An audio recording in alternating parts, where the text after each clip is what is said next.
Have you ever wondered how far your school is from your home, or how fast a train moves? These questions introduce us to the fascinating world of motion and measurement. What is motion? Motion is everywhere when you walk, run, ride a bicycle, or even when the Earth orbits the sun. Motion means a change in position with time. If something moves with respect to another object, it's said to be in motion. For example, when you see a dog running in the park, the dog is in motion relative to the trees. Measuring motion. How do we measure how much something has moved? This is called measuring distance. Distance is the length of the path taken by an object. To measure distances, we use units like meters or kilometers, km.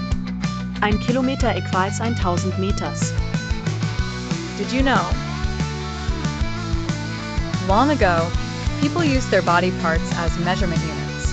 They would use their foot, called a footstep, or the length from their elbow to fingertips, called a cubit. Why use standard units? The problem with using body parts is that everyone's body sizes are different. That's why we need standard measurements like meters and kilometers to compare distances accurately.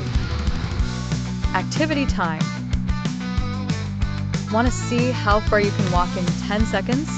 Use a stopwatch and take quick steps. Measure the distance using a meter stick.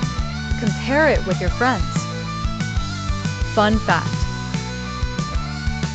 Did you know the world's longest train route is the Trans-Siberian Railway in Russia? It covers 9,289 kilometers. Now you know a lot about how motion works and how to measure the distances. Next time, try measuring the distance from your house to your favorite park and see how many meters it is.